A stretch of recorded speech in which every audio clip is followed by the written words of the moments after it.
നിക്ഷേപ പദ്ധതികളെക്കുറിച്ച് ചർച്ച ചെയ്യാൻ കിറ്റെക്സ് ഗ്രൂപ്പ് തെലങ്കാനയിലേക്ക്. തെലങ്കാന സർക്കാരിന്റെ ഔദ്യോഗിക ക്ഷണം സ്വീകരിച്ചാണ് MD സാബു എം ജേക്കബിന്റെ നേതൃത്വത്തിലുള്ള 6-അംഗ സംഘം വെള്ളിയാഴ്ച ഹൈദരാബാദിലേക്ക് പോവുക. തെലങ്കാന സർക്കാർ അയക്കുന്ന സ്വകാര്യ ജെറ്റ് വിമാനത്തിലാണ് സംഘം കൊച്ചിയിൽ നിന്ന് പുറപ്പെടുക. വ്യവസായ മന്ത്രി KT രാമറാവുവിന്റെ നേരിട്ടുള്ള ക്ഷണപ്രകാരമാണ് സന്ദർശനം. വിവരങ്ങളുമായി സിജോ വി ജോൺ ചേരും. സിജോ, 8ഓളം സംസ്ഥാനങ്ങൾ കിറ്റെക്സിന് പുറകെയുണ്ട് എന്നാണ് മനസ്സിലാക്കേണ്ടത്. അതിൽ തെലങ്കാനയിലേക്ക് പോകാൻ അവർ നിശ്ചയിച്ചതിന് പിന്നിൽ എന്താണ്? കൂടുതൽ ആകർഷകമായ വാഗ്ദാനങ്ങൾ അവർ നൽകിയിട്ടുണ്ടോ? ദിവസമാണ് കേരളത്തിൽ നിന്ന് പദ്ധതി പിൻവലിക്കുകയാണെന്ന് പ്രഖ്യാപിച്ചതിന് പിന്നാലെ തെലങ്കാന വ്യവസായ മന്ത്രി KT രാമറാവുവിന്റെ നേതൃത്വത്തിലുള്ള സംഘം കിറ്റെക്സ് MDയുമായി സംസാരിക്കുന്നത്. അന്ന് തെലങ്കാന സർക്കാർ വ്യക്തമാക്കിയിരുന്നത് എത്രയും വേഗത്തിൽ ഈ പദ്ധതി തെലങ്കാന നടപ്പാക്കാനുള്ള നടപടികൾ സ്വീകരിക്കാമെന്നാണ് അറിയിച്ചിരുന്നത്. അദ്ദേഹത്തെ നേരിട്ട് തെലങ്കാനയിലേക്ക് ക്ഷണിക്കുകയും ചെയ്തിരുന്നു. മാത്രമല്ല, സാബു എം ജേക്കബിന് തെലങ്കാനയിൽ എത്തുന്നതിന് എന്തെങ്കിലും ബുദ്ധിമുട്ടുണ്ടെങ്കിൽ തെലങ്കാന സർക്കാർ പ്രതിനിധികൾ കേരളത്തിലെത്തി ചർച്ച നടത്താമെന്ന് പറയുകയും ചെയ്തിരുന്നു. അതായത് മറ്റു സംസ്ഥാനങ്ങളെക്കാൾ ഒരു പടി മുന്നിൽ കണ്ടുകൊണ്ടാണ് തെലങ്കാന സർക്കാർ നീങ്ങുന്നത്. തുടർന്ന് ചർച്ചകളിലേക്ക് അതിവേഗം തന്നെ തെലങ്കാന സർക്കാർ കടക്കുകയും ചെയ്തു. മാത്രമല്ല, ആ ഓഫറിൽ പറഞ്ഞിരുന്നത് സബ്സിഡി അടക്കമുള്ള കാര്യങ്ങളിൽ പറയുകയും ചെയ്തിരുന്നു. ആ ഒരു പശ്ചാത്തലത്തിൽ കൂടിയാണ് ഒരു അഭിമുഖ ചർച്ച എന്ന നിലയിലാണ് ഇപ്പോൾ കിറ്റെക്സ് സംഘം പോകുന്നത്. 6-അംഗ സംഘമാണ് കിറ്റെക്സ് MD സാബു ജേക്കബ്. അതോടൊപ്പം തന്നെ മാനേജിംഗ് ഡയറക്ടർമാരും വൈസ് പ്രസിഡന്റുമാരും അടങ്ങുന്ന സംഘം തന്നെയാണ് പോകുന്നത്. ഏതായാലും തെലങ്കാനയിൽ തന്നെയാണ് ഈ പദ്ധതി നടപ്പാക്കുന്നത് സംബന്ധിച്ച് അങ്ങനെ ഒരു തീരുമാനത്തിലേക്ക് എത്തിയിട്ടില്ല. കാരണം 9 സംസ്ഥാനങ്ങളിലാണ് ഇത്തരത്തിൽ ഔദ്യോഗികമായി ക്ഷണിച്ചുകൊണ്ട് തന്നെ കിറ്റെക്സ് ഗ്രൂപ്പിനെ സമീപിച്ചിരിക്കുന്നത്. പക്ഷേ ഈ ചർച്ചകളിലേക്ക് ആദ്യമായി കടന്നു വരുന്നതും അത്ര താല്പര്യങ്ങളിലും വരികയും ചെയ്തിരിക്കുന്നത് തെലങ്കാനയാണ്. പ്രത്യേകിച്ച് എടുത്തു പറയേണ്ടത്, തെലങ്കാന സർക്കാർ അവിടെ നിന്ന് പ്രത്യേക ഫ്ലൈറ്റ് ഇങ്ങോട്ട് അയക്കുകയാണ് ഇവിടുന്നുള്ള സംഘത്തിന് പോകുന്നതിന് വേണ്ടി. എന്തായാലും സംസ്ഥാനങ്ങൾ പലയിടങ്ങളിൽ നിന്നും ചർച്ചകൾ അല്ലെങ്കിൽ ഓഫറുകൾ വെച്ചിട്ടുണ്ടെങ്കിലും വേഗത്തിൽ തന്നെ ഇത്തരത്തിലുള്ള നടപടികളിലേക്ക് കടന്ന തെലങ്കാനയാണ്. അതുകൊണ്ടാണ് കിറ്റെക്സ് ഗ്രൂപ്പ് തെലങ്കാനയിലേക്ക് ആദ്യം ചർച്ചകൾക്കായി പോകുന്നത്. ശരി സിജോ. സാബു ജേക്കബ് നാളെ ഹൈദരാബാദിലേക്ക് പോകുമെന്നുള്ളതാണ് പ്രധാന വിവരം. വ്യവസായ മന്ത്രി KT രാമറാവുവാണ് ക്ഷണിച്ചത്. സിജോ, ഒപ്പം മറ്റ് ഓഫറുകളും ഈ കിറ്റെക്സിന് മുന്നിൽ ഉണ്ടല്ലോ. അത് വളരെ പ്രധാനപ്പെട്ട ഓഫറുകളുണ്ട്. ഈ തെലങ്കാനയിലേക്ക് ചർച്ചയ്ക്കായി പോകുന്നു എന്നതിനപ്പുറം വ്യവസായം അവിടെ തുടങ്ങുക എന്ന രീതിയിലൊരു തീരുമാനത്തിലേക്ക് മാനേജ്മെന്റ് എത്തിയിട്ടുണ്ടോ? അത്തരം ഒരു തീരുമാനത്തിലേക്ക് ഇതുവരെയും എത്തിയിട്ടില്ല. കാരണം ഇത് പ്രാഥമിക ചർച്ച എന്ന നിലയിൽ മാത്രമാണുള്ളത്. സർക്കാർ പ്രതിനിധികളുമായി സാബു ജേക്കബിന്റെ നേതൃത്വത്തിലുള്ള സംഘം ചർച്ച നടത്തും. തെലങ്കാനയ്ക്ക് പുറമെ ഗുജറാത്ത്, അതോടൊപ്പം തന്നെ തമിഴ്നാടൊക്കെ വമ്പൻ ഓഫറുകൾ തന്നെയാണ് പ്രഖ്യാപിച്ചിരിക്കുന്നത്. എന്തായാലും വിവിധ സംസ്ഥാനങ്ങളുമായി ചർച്ച നടത്തുന്നുണ്ട്. നമുക്ക് സാബു എം ജേക്കബിനോട് സംസാരിക്കുമ്പോൾ അദ്ദേഹം പറഞ്ഞത് ഈ കൂട്ടത്തിൽ തന്നെ 9 സംസ്ഥാനങ്ങളുണ്ടെങ്കിൽ പോലും ഏറ്റവും മികച്ച രീതിയിൽ വാഗ്ദാനങ്ങൾ നൽകുന്ന ഒരു 3-4 സംസ്ഥാനങ്ങളെ ഐഡന്റിഫൈ ചെയ്യും. അതിനുശേഷം അവരുമായി ചർച്ച നടത്തും.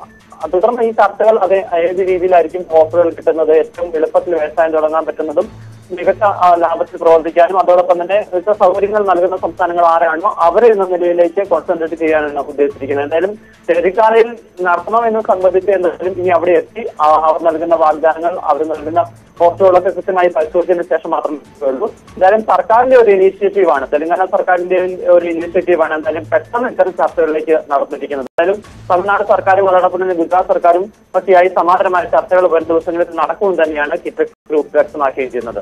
ശരി, സാബു ജേക്കബ് നാളെ തെലങ്കാന സർക്കാരുമായി ചർച്ച നടത്താൻ ഹൈദരാബാദിലേക്ക് പോകുന്നു എന്നുള്ളതാണ് ഏറ്റവും പുതിയ പ്രധാനപ്പെട്ട വിവരം.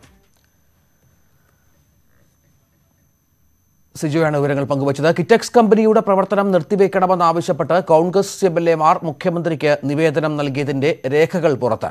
എറണാകുളം ജില്ലയിൽ നിന്നുള്ള MLA-മാരായ PT തോമസ്, എൽദോസ് കുന്നപ്പള്ളി, മാത്യു കുഴൽനാടൻ, TJ വിനോദ് എന്നിവരാണ് ജൂൺ 2-ന് മുഖ്യമന്ത്രിക്ക് നിവേദനം നൽകിയത്. കടമ്പ്രയാർ മലിനീകരണവുമായി ബന്ധപ്പെട്ട് നിയമസഭയിൽ ശ്രദ്ധ ക്ഷണിക്കൽ അവതരിപ്പിച്ചതിന് പിന്നാലെയായിരുന്നു കമ്പനിയുടെ പ്രവർത്തനം അവസാനിപ്പിക്കാൻ നടപടി ആവശ്യപ്പെട്ടുള്ള കോൺഗ്രസ് MLA-മാരുടെ നീക്കം. സ്വകാര്യ ആശുപത്രികളുടെ റൂം നിരക്ക് പുതുക്കി നിശ്ചയിച്ചുവെന്ന കോടതിയിൽ സർക്കാർ 3 വിഭാഗമായി തിരിച്ചാണ് നിരക്ക്. 2645 രൂപ മുതൽ പരമാവധി 9776 രൂപ വരെയാണ് മുറികളുടെ വാടക. നിരക്കുകൾ പുതുക്കിയ തീരുമാനം നടപ്പിലാക്കാൻ ഹൈക്കോടതി അനുമതി നൽകി. ഏറ്റവും പുതിയ വിവരങ്ങൾ MS അനീഷ് കുമാർ ചേരുന്നു. അനീഷ്, ഈ ആശുപത്രികൾക്ക് റൂം നിരക്ക് നിശ്ചയിക്കാം മുറിവാടക നിശ്ചയിക്കാം എന്നായിരുന്നു നേരത്തെയുള്ള സർക്കാർ തീരുമാനം. ആ ഉത്തരവ് റദ്ദാക്കിയോ? മറ്റു വിവരങ്ങൾ എന്തൊക്കെയാണ്?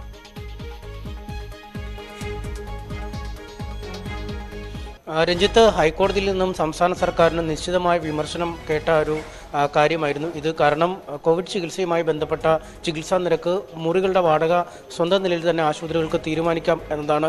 നേരത്തെ ഇക്കാര്യത്തിൽ കോടതി ഇടപെടുകയും ചികിത്സയുമായി ബന്ധപ്പെട്ട എല്ലാ കാര്യങ്ങൾക്കും ഒരു ഏകീകൃത നിരക്ക് പ്രഖ്യാപിക്കണമെന്ന് സർക്കാരിനോട് ആവശ്യപ്പെടുകയും ചെയ്തിരുന്നു. അത്തരത്തിലൊരു പ്രഖ്യാപനം നടത്തുകയും ചെയ്തു. എന്നാൽ പിന്നീട് സ്വകാര്യ ആശുപത്രി മാനേജ്മെന്റുകൾ വലിയ തോതിൽ സർക്കാരിൽ സമ്മർദ്ദം ചെലുത്തിയതിനെ തുടർന്നാണ് മുറികളുടെ വാടക നിരക്ക് തങ്ങൾക്ക് തന്നെ നിർദ്ദേശിക്കാവുന്ന തരത്തിലേക്ക് കാര്യങ്ങൾ നീങ്ങിയത്. എന്നാൽ ഇതിനെ എതിർത്താണ് ഹൈക്കോടതിയുടെ ഭാഗത്തുനിന്നും വലിയ വിമർശനമുണ്ടായത്. നിലവിലെ അടിസ്ഥാനത്തിൽ 3 തരത്തിലാണ് നിരക്കുകൾ ഏർപ്പെടുത്തിയിരിക്കുന്നത്. ഏറ്റവും കുറഞ്ഞ ജനറൽ വാർഡിന്റെ നിരക്ക് 2645 രൂപയും ഏറ്റവും ഉയർന്ന വാർഡിന്റെ നിരക്ക് 9776 ഇത് പരമാവധി ഈടാക്കാൻ കഴിയുന്ന നിരക്കാണ്. NABH അക്രഡിറ്റഡ് ആശുപത്രികൾ, ഒപ്പം ആശുപത്രിയിലെ കിടക്കുകളുടെ എണ്ണം ആനുപാതികമായൊക്കെ ഈ മുറികളുടെ വാടക വ്യത്യാസപ്പെടാം. ഒറ്റയ്ക്ക് കിടക്കുന്ന മുറിയിൽ ഒരു വാടക, 2 പേർ കിടക്കുന്ന മുറിയിൽ മറ്റൊരു വാടക, ജനറൽ വാർഡിൽ മറ്റൊരു തരത്തിലുള്ള വാടക നിരക്ക് എന്നിവയാണ്. എന്തായാലും ഈ നിരക്കിൽ ഈടാക്കാൻ ഉള്ള സർക്കാർ ഉത്തരവ് അംഗീകരിച്ചിരിക്കുന്നു എന്ന് കോടതി വ്യക്തമാക്കിയിരിക്കുന്നു. ഈ ഉത്തരവ് അനുസരിച്ചായിരിക്കും ഇനിയും സംസ്ഥാനത്തെ ആശുപത്രികളിലെ നിരക്ക്.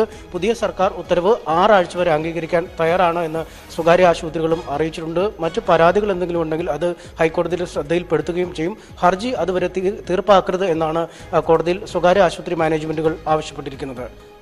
ശരി അനീഷ്. നേതൃത്വത്തിനെതിരെ ഒളിയമ്പുമായി കോൺഗ്രസ് നേതാവ് കെ മുരളീധരൻ. ഒരു വ്യക്തി വന്നതുകൊണ്ട് മാത്രം പാർട്ടിക്ക് തെരഞ്ഞെടുപ്പിൽ ജയിക്കാനാവില്ലെന്ന് മുരളീധരൻ പറഞ്ഞു. UDF കൺവീനർ സ്ഥാനത്തേക്ക് മുരളീധരനെ പരിഗണിക്കില്ലെന്ന അഭ്യൂഹം ശക്തമായിരിക്കെ സാമുദായിക പരിഗണന കണക്കിലെടുത്തുള്ള നിയമനങ്ങളെയും മുരളി വിമർശിച്ചു. NSS മാത്രമാണ് ഭരണമാറ്റം ആഗ്രഹിച്ചിരുന്നതെന്നും മുരളി പറഞ്ഞു. തെരഞ്ഞെടുപ്പ് തോൽവിക്ക് പിന്നാലെ പുതിയ നേതൃത്വം ചുമതലയേറ്റു. പുനഃസംഘടനാ ചർച്ചകളും പുരോഗമിക്കുകയാണ്. ഇതിനിടയിലാണ് നേതൃമാറ്റമുണ്ടായതുകൊണ്ട് മാത്രം കോൺഗ്രസിന് തിരിച്ചെത്താൻ കഴിയില്ലെന്ന് മുരളീധരൻ പറയുന്നത്. പാർട്ടിയുടെ പ്രവർത്തന ശൈലിയിൽ അടിമുടി മാറ്റമാണ് മുരളി ആവശ്യപ്പെടുന്നത്. നമ്മുടെ പ്രവർത്തനങ്ങളിൽ അടിമുടി ഒരു പൊളിച്ചെഴുത്ത് നടത്തിയാൽ മാത്രമേ നമുക്ക് ഇനി തിരിച്ചു വരാൻ സാധിക്കൂ. ആ കാര്യത്തിൽ എല്ലാവരും ഒരുമിച്ച് പ്രവർത്തിക്കണം എന്നാണ് എനിക്ക് പറയുന്നത്. ഇതിപ്പോ ഒരാളെ വെട്ടി ഞാൻ മാത്രം മതി എന്നുള്ള കാലഘട്ടം. കെ സുധാകരൻ ചുമതലയേറ്റ ശേഷം പ്രഖ്യാപിച്ച പുതിയ മാറ്റങ്ങളോട് മുരളീധരനും യോജിപ്പാണ്. പക്ഷേ തന്നെ ഒഴിവാക്കി സമാന്തരമായി നേതാക്കളുമായി യോഗം ചേർത്തതിൽ മുരളിക്ക് അതൃപ്തിയുണ്ട്. മുരളിയുടെ വിമർശനങ്ങളോട് MM ഹോസന്റെ പ്രതികരണം ഇങ്ങനെ: അദ്ദേഹം പറയുന്നത് അദ്ദേഹത്തിന്റെ മറുപടി പറയേണ്ടത്, ഞാൻ എന്തിനാ മറുപടി പറയുന്നത്? അദ്ദേഹത്തിന്റെ അഭിപ്രായം അതേക്കുറിച്ച് എനിക്ക് പ്രതികരിക്കേണ്ട കാര്യമില്ല, നേതാക്കൾ പ്രതികരിച്ചോളും. നേതാക്കളുടെ പതിവ് ശൈലിയുള്ള പ്രതികരണങ്ങൾ വിലക്കിക്കൊണ്ടുള്ള തീരുമാനം കെ സുധാകരൻ പ്രഖ്യാപിച്ചിരുന്നു. ഇത് വെല്ലുവിളിച്ചുകൊണ്ടാണ് മുരളിയുടെ പരസ്യ പ്രസ്താവനകളെന്നതും ശ്രദ്ധേയം. ന്യൂസ് 18 തിരുവനന്തപുരം, കോഴിക്കോട്. പാലായിൽ വോട്ട് ചോർന്നു എന്ന CPM റിപ്പോർട്ടിനോട് അഭിപ്രായം പറയാതെ ജോസ് കെ മാണി. തെരഞ്ഞെടുപ്പിൽ വിജയിച്ചാലും പരാജയപ്പെട്ടാലും എല്ലാ പാർട്ടികളിലും പരിശോധന നടക്കാറുണ്ട്. അതിൽ അഭിപ്രായം പറയാൻ ആഗ്രഹിക്കുന്നില്ലെന്ന് ജോസ് കെ മാണി പറഞ്ഞു. ഈ പറയുന്ന ഒരു തെരഞ്ഞെടുപ്പ് കഴിയുമ്പോൾ വിജയിച്ചാലും പരാജയപ്പെട്ടാലും വിജയത്തിൽ പോലും നമുക്ക് എന്തെങ്കിലും പോരായ്മകൾ ഉണ്ടായിരുന്നു, എവിടെയെങ്കിലും ഏറ്റക്കുറവുകൾ ഉണ്ടായിരുന്നു എന്നുള്ളതൊക്കെ പരിശോധിക്കുന്നുണ്ട്. അത് പരിശോധിക്കുന്ന എല്ലാ പാർട്ടിയും പരിശോധിക്കുന്നതാണ്. കേരള കോൺഗ്രസ് പാർട്ടിയും പരിശോധിക്കും. അതിൻ്റെ അടിസ്ഥാനത്തിൽ ഞങ്ങളും പരിശോധിച്ചിട്ടുണ്ട്. ഇനി പരിശോധന കുറച്ചുകൂടെ നടത്താനുണ്ട്. അതോടൊപ്പം തന്നെ CPM അതിൻ്റെ പരിശോധന നടത്തുന്നു. അവരുടെ ഒരു ആഭ്യന്തര കാര്യമാണ്. അപ്പോൾ അതിനകത്തിലേക്ക് ഞാൻ കമന്റ് ചെയ്യാൻ ആഗ്രഹിക്കുന്നില്ല. ജോസ് കെ മാണിക്ക് ആണത്തമുണ്ടെങ്കിൽ KM മാണിക്കെതിരായ പരാമർശം പിൻവലിക്കാൻ ആവശ്യപ്പെടണമെന്ന് UDF കൺവീനർ MM ഹസൻ. സ്വന്തം അപ്പനെ മോശക്കാരനായി ചിത്രീകരിക്കുമ്പോൾ ജോസ് കെ മാണി നോക്കി നിൽക്കുകയാണെന്നും ഹസൻ പറഞ്ഞു. ആത്മാഭിമാനവും ആണത്തവും ശ്രീ ജോസ് കെ മാണിക്ക് അവശേഷിക്കുന്നുണ്ടെങ്കിൽ അദ്ദേഹത്തിന്റെ പിതാവല്ലേ KM മാണി, ആ പിതാവിനെ കുറിച്ചല്ലേ അഴിമതിക്കാരനെന്ന് ഈ രഞ്ജിത് കുമാർ സുപ്രീം കോടതിയിൽ പറഞ്ഞത്. ആ പരാമർശം പിൻവലിക്കണം എന്ന് അദ്ദേഹത്തോട് ആവശ്യപ്പെടാൻ, ഗവൺമെന്റിനോട്, മുഖ്യമന്ത്രിയോട് ആവശ്യപ്പെടാനുള്ള ആണത്വവും ആർജവും ആത്മാഭിമാനവും ശ്രീ ജോസ് കെ മാണിക്കുണ്ടോ എന്ന് ഞാൻ ചോദിക്കുന്നു. മദ്യവിൽപ്പനശാലകൾക്ക് മുന്നിലെ ആൾക്കൂട്ടത്തിൽ സർക്കാരിനെ രൂക്ഷമായി വിമർശിച്ച ഹൈക്കോടതി തിരക്ക് കുറയ്ക്കുന്നതിനുള്ള മാർഗങ്ങൾ വ്യക്തമാക്കി 10 ദിവസത്തിനുള്ളിൽ വിശദമായ സത്യവാങ്മൂലം സമർപ്പിക്കണമെന്ന് ജസ്റ്റിസ് ദേവൻ രാമചന്ദ്രൻ വ്യക്തമാക്കി. തൃശൂർ കുറുപ്പൻ റോഡിലുള്ള ബിവറേജസ് ഔട്ട്ലെറ്റിലെ തിരക്ക് നിയന്ത്രിക്കണമെന്ന ഹൈക്കോടതി ഉത്തരവ് നടപ്പിലാക്കുന്നില്ലെന്നാരോപിച്ച് ഫയൽ ചെയ്ത കോടതിയലക്ഷ്യ ഹർജി പരിഗണിക്കവെയാണ് വിമർശനം. കോവിഡ് മാനദണ്ഡങ്ങൾ മൂലം വിവാഹ ചടങ്ങുകളിൽ 20 പേർ മാത്രം പങ്കെടുക്കുമ്പോൾ ബിവറേജസ് ഔട്ട്ലെറ്റുകൾക്ക് മുന്നിൽ 500-ലധികം പേർ തടിച്ചുകൂടുകയാണെന്ന് കോടതി ചൂണ്ടിക്കാട്ടി. വെള്ളിയാഴ്ചകളിൽ നിയന്ത്രിക്കാൻ കഴിയാത്ത തിരക്കാണ്. ആളുകൾ കൂട്ടയടി നടത്തുമ്പോൾ കോവിഡ് മാനദണ്ഡം കാറ്റിൽ പറത്തപ്പെടുകയാണെന്നും കോടതി വിമർശിച്ചു. ആദ്യഘട്ട ലോക്ക്ഡൌണിന് ശേഷം മദ്യവിൽപ്പനശാലകൾ തുറന്നപ്പോഴുള്ള തിരക്ക് ബോധ്യപ്പെട്ട സർക്കാർ ഇക്കാര്യത്തിൽ എന്തുകൊണ്ട് കൃത്യമായ നടപടികൾ സ്വീകരിച്ചില്ല എന്നും കോടതി ചോദിച്ചു. കോടതിയിൽ ഹാജരായ എക്സൈസ് കമ്മീഷണർക്കും ബിവറേജസ് എംഡിക്കും ഏറ്റുവാങ്ങേണ്ടി വന്നത് രൂക്ഷമായ വിമർശനങ്ങൾ. മൂന്നാം തരംഗം പ്രവചിക്കപ്പെടുന്ന സാഹചര്യത്തിൽ കോവിഡ് വ്യാപന കേന്ദ്രങ്ങളായി മദ്യവിൽപ്പനശാലകൾ മാറുകയാണ്. മദ്യം വാങ്ങാനെത്തുന്നവരെ 2-3 മണിക്കൂറുകൾ പൊരുവെയിലിൽ നീണ്ട വരിയിൽ നിർത്തുന്നത് പരിഷ്കൃത സമൂഹത്തിന് ചേർന്നതല്ല. മദ്യം വാങ്ങാനെത്തുന്നവരുടെയും വിൽപ്പനശാലകൾക്ക് സമീപത്തുകൂടെ കടന്നുപോകുന്ന ജനങ്ങളുടെയും അന്തസ്സ് നിലനിർത്താൻ ബാധ്യതയുണ്ടെന്നും കോടതി പറഞ്ഞു. ഹർജി ഇനി 16-ന് പരിഗണിക്കും. ന്യൂസ് 18 കൊച്ചി. വനിതാ SI ആനി ശിവയെ സമൂഹമാധ്യമങ്ങളിൽ അധിക്ഷേപിച്ചെന്ന പരാതിയിൽ ഹൈക്കോടതി അഭിഭാഷക സംഗീത ലക്ഷ്മണയ്ക്കെതിരെ പോലീസ് കേസെടുത്തു. ആനി ശിവയുടെ പരാതിയിലാണ് നടപടി. മറ്റ് നിരവധി പേരും വിവിധയിടങ്ങളിലായി സംഗീത ലക്ഷ്മണയ്ക്കെതിരെ പരാതി നൽകിയിരുന്നു.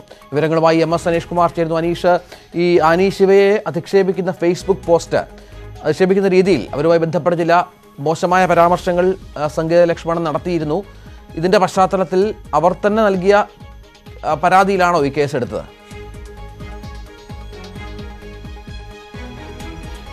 തീർച്ചയായും പലതരത്തിലുള്ള പരാതികൾ ഇതുമായി ബന്ധപ്പെട്ട് ലഭിച്ചിട്ടുണ്ട്. എറണാകുളം ജില്ലയിലെ തന്നെയും മറ്റ് ഇടങ്ങളിലെയും പോലീസ് സ്റ്റേഷനുകളിൽ നിരവധി സ്ത്രീകളടക്കമുള്ള ആളുകൾ ഈ പോസ്റ്റ് ചൂണ്ടിക്കാട്ടി പരാതി നൽകിയിരുന്നു. ഇതിനൊപ്പമാണ് ആനി ശിവ എറണാകുളം സെൻട്രൽ പോലീസ് സ്റ്റേഷനിൽ സംബന്ധിച്ച കേസ് നൽകിയത്. ഇതേ തുടർന്നാണ് ഇപ്പോൾ ഇത്തരത്തിൽ കേസെടുത്തിരിക്കുന്നത്. IT ആക്ടിലെ വിവിധ വകുപ്പുകൾ പ്രകാരമാണ് കേസെടുത്തിരിക്കുന്നത്.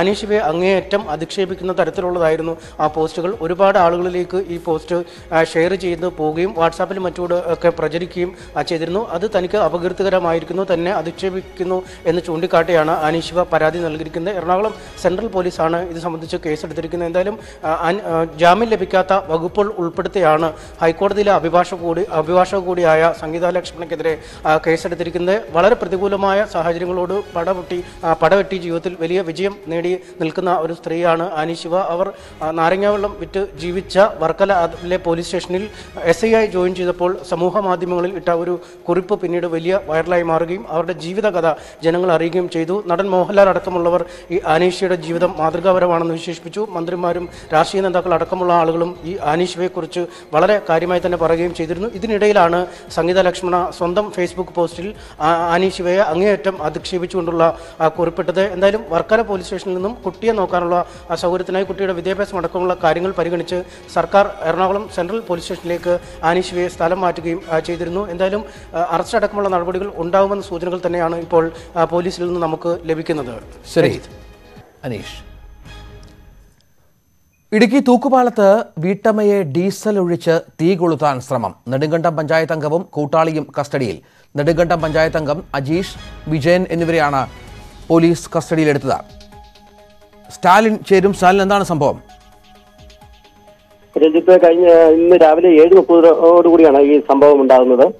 നെടുങ്കണ്ടത്തിന് സമീപം തൂക്കുപാലത്ത് പ്രകാശ് ഗ്രാം എന്ന ഗ്രാമത്തിലെ ഒരു കടയിലാണ് സംഭവം. ശശിധരൻ പിള്ള എന്ന് പറയുന്ന കട നടത്തുന്ന ആളുടെ ഭാര്യ തങ്കമണിയെ അവിടുത്തെ പഞ്ചായത്ത് അംഗം കൂടിയായ അജീഷ് മുതുകുന്നൻ, ഒരു സഹായി ശൂലപ്പാറ സ്വദേശിയായ ബിജു എന്ന് പറയുന്ന 2 പേർ ചേർന്ന് ആക്രമിക്കുകയായിരുന്നു. ഇവര് തങ്കമണിയെ മർദ്ദിക്കുകയും അതിനുശേഷം കയ്യിൽ കരുതിയിരുന്ന ഡീസൽ എടുത്ത് അവിടേക്ക് ഒഴിച്ച് തീ കൊളുത്താൻ ശ്രമിക്കുകയും ചെയ്തു. ഇതിനിടെ തങ്കമണി പുറത്തേക്ക് ഓടി രക്ഷപ്പെടുകയായിരുന്നു. കഴിഞ്ഞ ദിവസം 2-3 ദിവസം മുമ്പ് കടയിലിരുന്ന് ശശിധരൻ പിള്ളയുമായി ഈ ബിജു എന്ന് പറയുന്ന ആള് ചില വാക്കുതർക്കങ്ങൾ ഉണ്ടായിരുന്നു. കടയിലിരുന്ന് മറ്റൊരു ആൾക്ക് വാട്സാപ്പിൽ സോഷ്യൽ മീഡിയയിലെ ഒരു കമന്റ് ഇട്ടതുമായി ബന്ധപ്പെട്ട് മറ്റ് 2 പേർ ചേർന്നുള്ള തർക്കമായിരുന്നു ഇതിനിടയിൽ. ആ തർക്കത്തിനിടയിൽ ശശിധരൻപിള്ള കടയിലിരുന്ന് സംസാരിക്കാൻ പാടില്ല, ഇത്തരം കാര്യങ്ങൾ എന്ന് പറഞ്ഞ് അവിടുന്ന് ഒഴിവാക്കാനുള്ള ശ്രമം നടത്തിയിരുന്നു. ഇതിൽ വൈരാഗ്യം കൊണ്ട് അന്ന് തന്നെ ശശിധരൻപിള്ളയെ ഈ ബിജു ആക്രമിക്കാൻ ശ്രമിച്ചിരുന്നു. അതിന്റെ ഒരു ഭാഗമായിട്ടാണ് ഇന്ന് രാവിലെ 7:30 കടയിലെത്തി ഇത്തരം ഒരു സംഭവം ഉണ്ടായതെന്നാണ് നമ്മൾ കരുതുന്നത്. ഏതായാലും കട്ടപ്പന ഡിവൈഎസ്പിയും നെടുങ്കണ്ടം CIയുടെയും നേതൃത്വത്തിൽ കേസ് എടുത്ത് അന്വേഷണം നടക്കുന്നുണ്ട്. പുറത്തേക്ക് ഓടിയ തങ്കമണിയെ എനിക്ക് മർദ്ദനമേറ്റിരുന്നു. പുറത്തേക്ക് ഓടിയ തങ്കമണിയെ തൂക്കുപാലത്തെ സ്വകാര്യ ആശുപത്രിയിൽ പ്രവേശിപ്പിച്ചിട്ടുണ്ട്.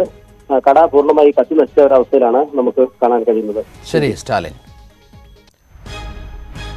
മറ്റു വാർത്തയിലേക്ക് പോയാൽ മുഴുവൻ റേഷൻ കാർഡ് ഉടമകൾക്കും ഓണത്തിന് സ്പെഷ്യൽ കിറ്റ് നൽകാൻ മന്ത്രിസഭാ തീരുമാനം. റേഷൻ വ്യാപാരികൾക്ക് 7.5 ലക്ഷം രൂപയുടെ ഇൻഷുറൻസ് പരിരക്ഷ ഉറപ്പാക്കും.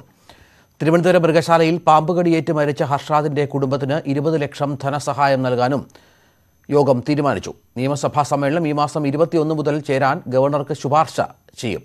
എന്നാൽ ശിവശങ്കർ വിഷയം മന്ത്രിസഭ പരിഗണിച്ചില്ല. കേരളത്തിൽ നിന്ന് ബംഗളൂരുവിലേക്കുള്ള KSRTC സർവീസുകൾ ഞായറാഴ്ച മുതൽ ആരംഭിക്കുമെന്ന് ഗതാഗത മന്ത്രി ആന്റണി രാജു. തിരുവനന്തപുരം, കോഴിക്കോട്, കണ്ണൂർ എന്നിവിടങ്ങളിൽ നിന്നാണ് ആദ്യഘട്ടത്തിൽ സർവീസ്. തിരുവനന്തപുരത്ത് നിന്നുള്ള സർവീസുകൾ ഞായറാഴ്ച വൈകുന്നേരം മുതലും കണ്ണൂർ, കോഴിക്കോട് നിന്നുള്ള സർവീസുകൾ തിങ്കളാഴ്ച മുതലും ആരംഭിക്കും. അന്തർ സംസ്ഥാന ഗതാഗതത്തിന് തമിഴ്നാട് അനുമതി നൽകാത്ത സാഹചര്യത്തിൽ കോഴിക്കോട്, കണ്ണൂർ വഴിയുള്ള സർവീസുകളാണ് KSRTC നടത്തുക. 72 മണിക്കൂർ മുൻപുള്ള RT-PCR ടെസ്റ്റ് നടത്തിയ നെഗറ്റീവ് സർട്ടിഫിക്കറ്റോ 1 ഡോസ് വാക്സിൻ എടുത്തതിന്റെ സർട്ടിഫിക്കറ്റോ യാത്രയിൽ കരുതണം. കോവിഡ് നിയന്ത്രണങ്ങളിലും വാക്സിനേഷനിലും കേന്ദ്ര സംഘം തൃപ്തി രേഖപ്പെടുത്തിയതായി ആരോഗ്യമന്ത്രി വീണ ജോർജ്. 90 ലക്ഷം ഡോസ് വാക്സിൻ കൂടി നൽകണമെന്ന് കേന്ദ്രത്തോട് ആവശ്യപ്പെട്ടു. സംസ്ഥാനം 2ാം തരംഗത്തിൽ തുടരുകയാണ്. വീടുകളിൽ കോവിഡ് ക്ലസ്റ്ററുകൾ രൂപപ്പെടുന്നതിൽ അതീവ ജാഗ്രത വേണം. നേരത്തെ കോവിഡ് ബാധിച്ച് മരിച്ചവരുടെ പേരുവിവരങ്ങൾ പ്രസിദ്ധീകരിക്കാൻ 2 ദിവസം കൂടി വൈകുമെന്നും മന്ത്രി അറിയിച്ചു. അതിൽ പ്രതിരോധത്തിലും അതുപോലെ തന്നെ രോഗികൾക്ക് നൽകുന്ന ഹോസ്പിറ്റൽ കെയർ, അതുപോലെ അടിസ്ഥാന സൗകര്യങ്ങൾ, അത് സംബന്ധിച്ചിട്ടുള്ള അടിസ്ഥാന സൗകര്യങ്ങൾ ഒരുക്കുന്നതിലും ഒക്കെ തന്നെ കേരളം കൈക്കൊണ്ടിട്ടുള്ള നിലപാടുകളിലും അതുപോലെ സ്വീകരിച്ച നടപടികളിലും ഇപ്പോൾ നമ്മൾ പ്രവർത്തിക്കുന്ന രീതിയിലും കേന്ദ്ര സംഘം സംതൃപ്തിയാണ് രേഖപ്പെടുത്തിയിട്ടുള്ളത്. അതുപോലെ തന്നെ വാക്സിനേഷൻ സംബന്ധിച്ചും പ്രത്യേകമായി കേന്ദ്രം അത് മുന്നോട്ട് കൊണ്ടുപോകുന്നതിലും കേന്ദ്ര സംഘം സംതൃപ്തി അറിയിച്ചിട്ടുണ്ട്. ഇതുമായി ബന്ധപ്പെട്ട എല്ലാ കാര്യങ്ങളും കേന്ദ്ര സംഘവുമായി ചർച്ച ചെയ്തു. അതുപോലെ തന്നെ നമ്മുടെ വാക്സിനേഷൻ സംബന്ധിച്ച് കൂടുതൽ വാക്സിനുകൾ നമുക്ക് ആവശ്യമാണ്. അത് കേരളത്തിൻ്റെ ആവശ്യം പരിഗണിക്കണം, അവിടെ കേന്ദ്രത്തെ അറിയിക്കണം എന്നുള്ള ഒരു നിർദ്ദേശം കൂടി കേന്ദ്ര സംഘത്തിന് മുൻപ് വെച്ചിട്ടുണ്ട്. തെരഞ്ഞെടുപ്പ് ഓഫീസർ സ്ഥാനത്ത് നിന്ന് തന്നെ മാറ്റിയതല്ലെന്ന് ടിക്കാറാം മീണ ന്യൂസ് 18നോട്. സ്ഥലമാറ്റം താൻ ആവശ്യപ്പെട്ടതാണ്. കേരളത്തിൽ കള്ളവോട്ട് നടന്നിട്ടില്ല. പ്രതിപക്ഷ വിമർശനങ്ങൾ ജനാധിപത്യത്തിന്റെ ഭാഗമാണ്. വോട്ടർ പട്ടിക ശുദ്ധീകരിക്കാനുള്ള നടപടികൾ തുടരും. പടിയിറങ്ങുന്നത് സന്തോഷത്തോടെയാണെന്നും മീണ പറഞ്ഞു. ചീഫ് സെക്രട്ടറി അടുത്ത് ചോദിച്ചാൽ മതി, മാറ്റേണ്ട. ശരിക്കും ഇലക്ഷൻ കമ്മീഷൻ എനിക്ക് ഇങ്ങോട്ട് തിരിച്ച് വിട്ട് നൽകാൻ തയ്യാറില്ലായിരുന്നു. ഞാൻ നിർബന്ധിച്ചു അവർ. ഞാൻ പറഞ്ഞു എനിക്കിപ്പോൾ അടുത്ത വർഷം റിട്ടയറായിട്ട് ഞാൻ പോകുന്നുണ്ട്. അപ്പോൾ സംസ്ഥാന സർക്കാരിൽ ജോലി ചെയ്തിട്ട് ഞാൻ റിട്ടയറായിട്ട് പോകണം. അപ്പോൾ ഈ കാര്യം ഞാൻ നിരന്തരമായിട്ട് പറയുകയാണ് അവരോട്. പിന്നെ ചീഫ് സെക്രട്ടറിയോടും പറഞ്ഞു നിങ്ങളും സംസാരിക്കണം, സംസ്ഥാന സർക്കാരും ഞാൻ തിരിച്ചു വരണമെന്ന് വീണ്ടും എന്നോട് പറയുകയായിരുന്നു. വിമർശനം ജനാധിപത്യ പ്രക്രിയയുടെ ഭാഗമാണ്. നമ്മൾ 100% കുറ്റമറ്റതാണ് എന്നും ഒരു ഇല്ല. വോട്ടർ പട്ടിക ശുദ്ധീകരിക്കാനുള്ള നിരന്തരമായിട്ടുള്ള ഒരു ശ്രമം ഇലക്ഷൻ കമ്മീഷൻ്റെ നടത്താറുണ്ട്. എല്ലാ സംസ്ഥാനങ്ങളിലും ഉണ്ട്. ഈ നമ്മൾ ഇരട്ട വോട്ടാണ് പറയുന്നത്. നമ്മുടെ ഇലക്ഷൻ കമ്മീഷൻ്റെ ഭാഷയിൽ DSCJ എന്നാണ്, ഡെമോഗ്രാഫിക്കലി സിമിലർ എൻട്രീസ്. ഇതൊക്കെ ഇല്ലാതാക്കാൻ വേണ്ടി നമ്മൾ നിരന്തരമായിട്ട് ഈ പ്രക്രിയ നടക്കുന്നുണ്ട്. നമ്മുടെ കേരളത്തിലും ഉണ്ട്, മറ്റുള്ള സംസ്ഥാനങ്ങളിലും ഇത് ചെയ്യുന്നുണ്ട്. ഇടവേള. പുനഃസംഘടനയ്ക്ക് ശേഷമുള്ള ആദ്യ കേന്ദ്രമന്ത്രിസഭായോഗം ഇന്ന് ചേരും. വൈകിട്ട് 5 മണിക്കാണ് യോഗം. പുതുതായി സത്യപ്രതിജ്ഞ ചെയ്ത കേന്ദ്രമന്ത്രിമാർ ചുമതലയേറ്റു. പുനഃസംഘടനയിലൂടെ മന്ത്രിസഭയിലെത്തിയ അംഗങ്ങൾ പാർട്ടി ആസ്ഥാനത്തെത്തി BJP ദേശീയ അധ്യക്ഷനെ കണ്ടു. തുടർന്ന് വിവിധ മന്ത്രാലയങ്ങളിലെത്തി ചുമതലയേറ്റു. ആരോഗ്യമന്ത്രി മൻസുഖ് മാണ്ഡവ്യ, കായിക യുവജനക്ഷേമ മന്ത്രി അനുരാഗ് ഠാക്കൂർ, നിയമമന്ത്രി കിരൺ റിജിജു, റെയിൽവേ IT മന്ത്രി അശ്വിനി വൈഷ്ണവ് തുടങ്ങിയവർ വിവിധ മന്ത്രാലയങ്ങളിലെത്തി സ്ഥാനം ഏറ്റെടുത്തു. രാജീവ് ചന്ദ്രശേഖർ സഹമന്ത്രിയായി ചുമതലയേറ്റു.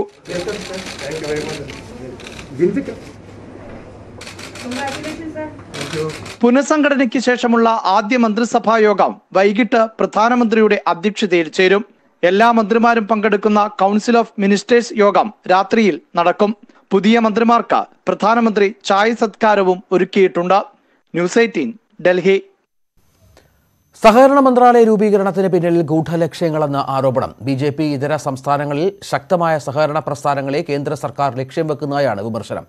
ഭരണഘടനാ ഷെഡ്യൂൾ 7 പ്രകാരം സഹകരണ വിഷയം സംസ്ഥാനങ്ങളുടെ അധികാരമാണെന്നും ഇപ്പോഴത്തെ നീക്കം ഫെഡറൽ തത്വങ്ങൾക്ക് മേലുള്ള കടന്നുകയറ്റമാണെന്നും CPM general secretary Sitaram Yechury വിമർശിച്ചു. കഴിഞ്ഞ കേന്ദ്ര ബജറ്റിൽ ധനമന്ത്രി നിർമ്മല സീതാരാമൻ സഹകരണ മേഖലയ്ക്ക് പ്രത്യേക മന്ത്രാലയം രൂപീകരിക്കുമെന്ന് പ്രഖ്യാപിച്ചിരുന്നു. സഹകരണത്തിലൂടെ സമൃദ്ധി എന്ന ലക്ഷ്യത്തോടെയാണ് പുതിയ മന്ത്രാലയം ആരംഭിച്ചിരിക്കുന്നത് എന്നാണ് മോദി സർക്കാർ അവകാശപ്പെടുന്നത്. രാജ്യത്തെ സഹകരണ മേഖലയ്ക്കായി നിയമപരവും ഭരണപരവുമായ നയരൂപീകരണമാണ് ഈ മന്ത്രാലയത്തിലൂടെ സർക്കാർ ലക്ഷ്യമിടുന്നത്. എന്നാൽ മന്ത്രാലയ രൂപീകരണത്തിന് പിന്നിൽ ഗൂഢലക്ഷ്യങ്ങളെന്ന ആരോപണം ശക്തമാണ്. ഭരണഘടനയുടെ 7ാം ഷെഡ്യൂൾ അനുസരിച്ച് സഹകരണ സ്ഥാപനങ്ങൾ സംസ്ഥാന വിഷയമാണ്. നിലവിലെ സാഹചര്യത്തിൽ സഹകരണ ബാങ്കുകളിൽ കൊള്ള നടത്താനാണ് കേന്ദ്ര നീക്കമെന്ന് CPIM general secretary Sitaram Yechury വിമർശിച്ചു. പൊതുമേഖലാ ബാങ്കുകളിലെ പണം കുത്തകകൾക്ക് വൻതോതിൽ വായ്പ അനുവദിച്ച ശേഷമാണ് സഹകരണ ബാങ്കുകൾ കൊള്ളയടിക്കാനുള്ള നീക്കം നടക്കുന്നത്. അമിത്ഷായ്ക്ക് സഹകരണ മന്ത്രാലയ ചുമതല ലഭിച്ചതോടെ അത് സ്ഥിരീകരിക്കപ്പെട്ടുവെന്നും യെച്ചൂരി പ്രതികരിച്ചു. നേരത്തെ സഹകരണ ബാങ്കുകളെ RBI പരിധിയിൽ ഉൾപ്പെടുത്താൻ കേന്ദ്ര സർക്കാർ ശ്രമിച്ചിരുന്നു. ഇതിന് പിന്നാലെയാണ് മന്ത്രാലയ രൂപീകരണം. BJP ഇതര സംസ്ഥാനങ്ങളിലാണ് സഹകരണ പ്രസ്ഥാനം ശക്തമായി നിലനിൽക്കുന്നത് എന്നതും ശ്രദ്ധേയമാണ്. മഹാരാഷ്ട്ര, കേരളം ഉൾപ്പെടെയുള്ള സംസ്ഥാനങ്ങളിലാണ് സഹകരണ പ്രസ്ഥാനങ്ങൾ ശക്തമായി പ്രവർത്തിക്കുന്നത്. ഈ സംസ്ഥാനങ്ങളിലേക്കുള്ള കടന്നുകയറ്റവും നിയന്ത്രണവും പുതിയ നീക്കത്തിന് പിന്നിലുണ്ടെന്നാണ് വിമർശനം. KP Abhilash, news 18, Delhi. രാജ്യദ്രോഹ കേസിൽ ഐഷ സുൽത്താനയെ വീണ്ടും ചോദ്യം ചെയ്യും. കവരത്തി പോലീസ് സംഘം കാക്കനാട്ടെ ഫ്ളാറ്റിലെത്തി. ഡാനി പോൾ വിവരങ്ങൾ നൽകും. ഡാനി, പോലീസ് സംഘം ഇപ്പോൾ ഇങ്ങോട്ടെത്തി ചോദ്യം ചെയ്യുന്നു. എന്താണ് വിവരങ്ങൾ? എന്ത് കാര്യങ്ങളാണ് ഇവരിൽ നിന്നും ഇവർ മനസ്സിലാക്കാൻ ശ്രമിക്കുന്നത്?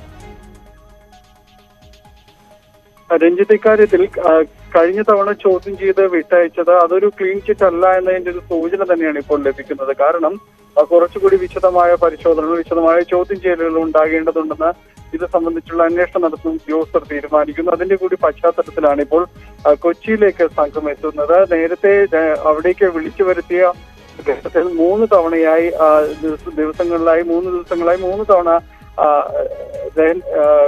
ഐഷ സുൽത്താനയെ ചോദ്യം ചെയ്തു. ഇതിനുശേഷമാണ് ഇപ്പോൾ അന്ന് എടുത്ത മൊഴികൾ, അതിനുശേഷം ഇവരെ മൊബൈൽ ഫോൺ ഏറ്റവും അവസാന ദിവസം ചോദ്യം ചെയ്തതിന് വിളിക്കുമ്പോൾ ഐഷയുടെ മൊബൈൽ ഫോൺ പിടിച്ചെടുത്തിരുന്നു. ഇത് വിശദമായ പരിശോധനകൾക്ക് വിധേയമാക്കേണ്ടതുണ്ട് എന്നാണ് പറഞ്ഞിരുന്നു. അതോടൊപ്പം തന്നെ ഇവരുടെ ബാങ്ക് ഇടപാടുകൾ അത് സംബന്ധിച്ചുള്ള പൂർണ്ണ വിവരങ്ങൾ അന്ന് ചോദ്യം ചെയ്യുന്ന സമയത്ത് പൂർണ്ണമായും തന്നെ ശേഖരിച്ചിരുന്നില്ല. പിന്നീട് ചോദ്യം ചെയ്യുന്ന അതോടൊപ്പം തന്നെ ഫോണിൽ നിന്ന് ലഭിച്ച വിവരങ്ങൾ, ഇതിന്റെ എല്ലാം അടിസ്ഥാനത്തിലാണ് പിന്നീട് ഇത് സംബന്ധിച്ച് കൂടുതൽ അന്വേഷണം നടത്തുന്നത്. കൊച്ചിയിലേക്ക് കവരത്തി പോലീസിന്റെ 5 അംഗ സംഘം എത്തിയിരിക്കുന്നത്. കാക്കനാട്ടുള്ള ഐഷ സുൽത്താനയുടെ ഫ്ളാറ്റിലേക്കാണ് ഉച്ചയ്ക്ക് ശേഷം അവർ എത്തിയത്.